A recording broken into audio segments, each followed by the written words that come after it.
السلام علیکم.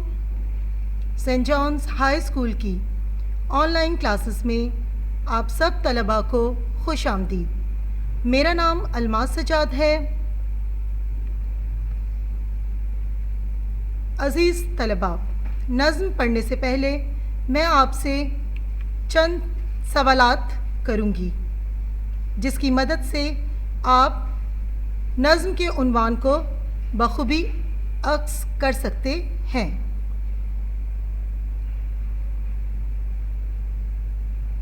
اللہ تعالیٰ نے ہمیں کیا کیا عطا کیا ہے؟ تمام عطا کردہ نعمتوں کے لیے ہمیں کیا کرنا چاہیے؟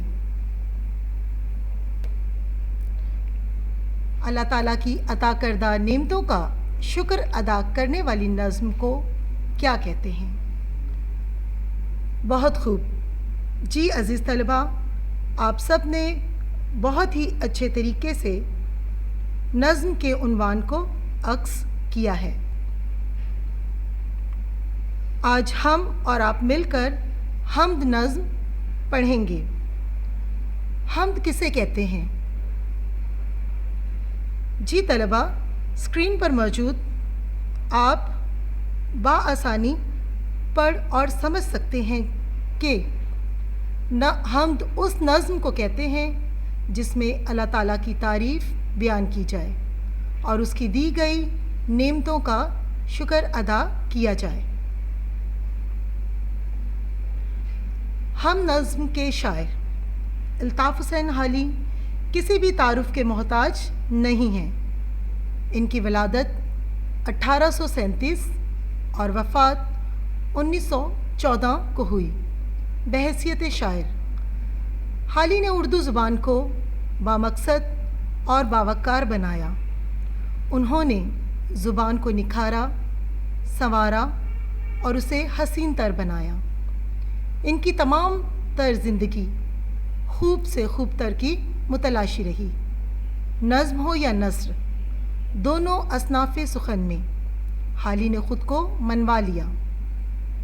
الطاف حسین نام، حالی تخلص اور شمس العلماء آپ کا خطاب تھا. آپ نے مولانا محمد حسین آزاد کے ساتھ مل کر موضوعاتی مشاعروں کی بنیاد ڈالی. انہی مشاعروں میں حالی نے برکھا رت، رحم و انصاف، محب وطن اور امید نے عنوان سے نظمیں پڑھیں.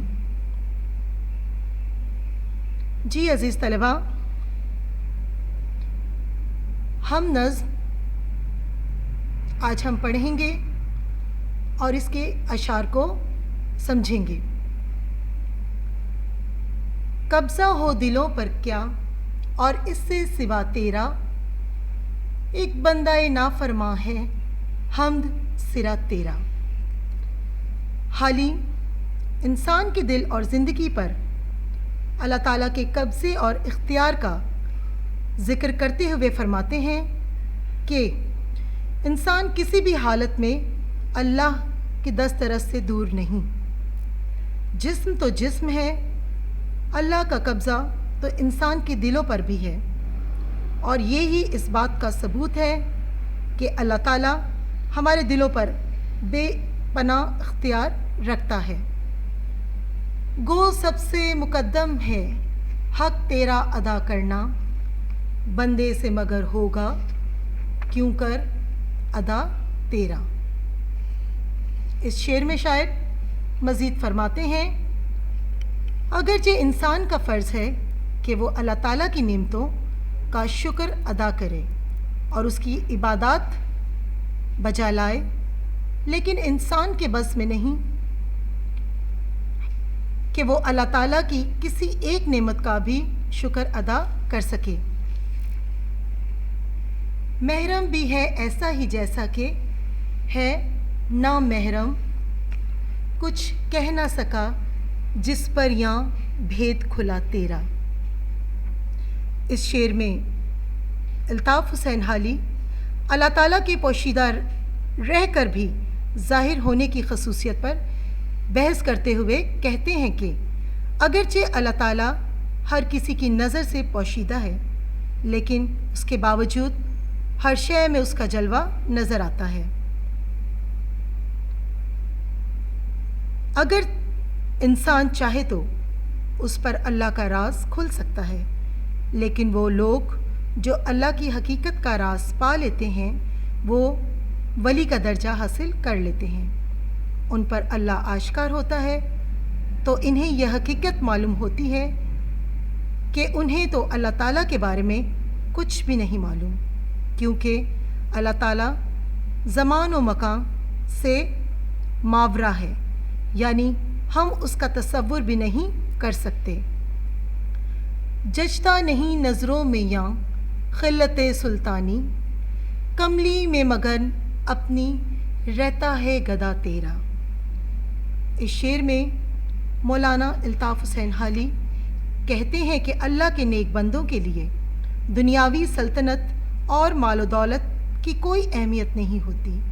اس کی مثال میں وہ ہمارے پیارے نبی محمد مصطفیٰ صلی اللہ علیہ وآلہ وسلم کا تذکرہ کرتے ہیں کہ جو کائنات کے سلطان ہونے کے باوجود اپنی کملی اوڑھ کر چٹائی پر بیٹھ جاتے تھے، جبکہ سادہ لباس اور معمولی غذا کو دنیاوی عیش و عشرت پر ترجیح دیتے تھے، کیونکہ جو اللہ کی نظر میں اعلیٰ مقام رکھتے ہیں ان کی نظر میں دنیاوی جاہ و جلال کی کوئی حیثیت نہیں ہوتی۔ جی عزیز طلبہ، امید کرتی ہوں ہم نظم کا یہ حصہ اول جسے ہم نے پڑھا اور سمجھا آپ کو سمجھ میں آیا ہوگا۔ ذخیرہ الفاظ یعنی کہ نئے الفاظ: نافرماں، مقدم، خلت سلطانی، محیط، رنگ بیاں، خیرہ و سرکش۔ الفاظ معنی: نافرماں، کہنا نہ ماننے والا، مقدم، سب سے پہلے لازم، محرم، رازدار، خلت، لباس، بن نہیں آتی، کوئی تدبیر کام نہیں آتی، خیرہ و سرکش، متکبر اور مغرور۔ جملے بنائیے۔ جی عزیز طلباء، آپ نے اسکرین پر موجود جملے دیکھے ہیں جس میں محرم، نافرمان، صبا، مقدم اور دم بھرنا، ان تمام الفاظ کو آپ نے اپنے جملوں میں استعمال کرنا ہے۔ آج کا ہمارا ہوم ورک یعنی گھر کا کام: درج ذیل سوالات کے جواب دیجیے۔ نمبر 1، شاعر نے خود کو بندہ نافرماں کیوں کہا ہے؟ حقیقت یہ ہے کہ خطا کرنا انسان کی فطرت میں شامل ہے، اس لیے کوئی بھی انسان خود کو غلطیوں یا گناہوں سے پاک قرار نہیں دے سکتا۔ شاعر نے اس بات کو بخوبی اپنے شاعرانہ انداز میں پیش کیا ہے کہ اگرچہ فطرتاً انسان خطا کار ہے اور وہ اللہ کی احکامات کی نافرمانی کرتا رہا ہے، اس لیے وہ خود کو بندہ نافرماں تصور کرتا ہے۔ اس سوال کا جواب آپ بخوبی خود کر سکتے ہیں۔ سوال نمبر 2، کیا بندہ اللہ تعالیٰ کا حق ادا کر سکتا ہے؟ جی عزیز طلبہ، اس کا بھی جواب بہت آسان ہے۔ انسان اللہ کا حق ادا نہیں کر سکتا کیونکہ انسان کے بال بال اور سانس کے ہر تار پر اللہ تعالیٰ کا احسان ہے۔ ہاں، انسان اپنی بساط بھر اللہ تعالیٰ کا شکر ادا کر سکتا ہے اور اس کی اطاعت کے لیے کوشش کر سکتا ہے، اور یہی کوشش اس کو جنت میں پہنچا سکتی ہے۔ سوال نمبر 3، حمد کسے کہتے ہیں؟ تو عزیز طلباء، ہم نے شروع میں پڑھا اور سیکھا کہ حمد اس نظم کو کہتے ہیں جس میں اللہ تعالیٰ کی تعریف اور اس کی دی گئی نعمتوں کا شکر ادا کیا جائے۔ آج کا ہماری یہ نظم، جس کا پہلا حصہ ہم نے پڑھا اور سمجھا، جاری ہے، جسے ہم حصہ 2 میں دوبارہ بقیہ حصہ کو پڑھیں گے اور سمجھیں گے۔ گھر میں رہیے، سلامت رہیے، اللہ حافظ۔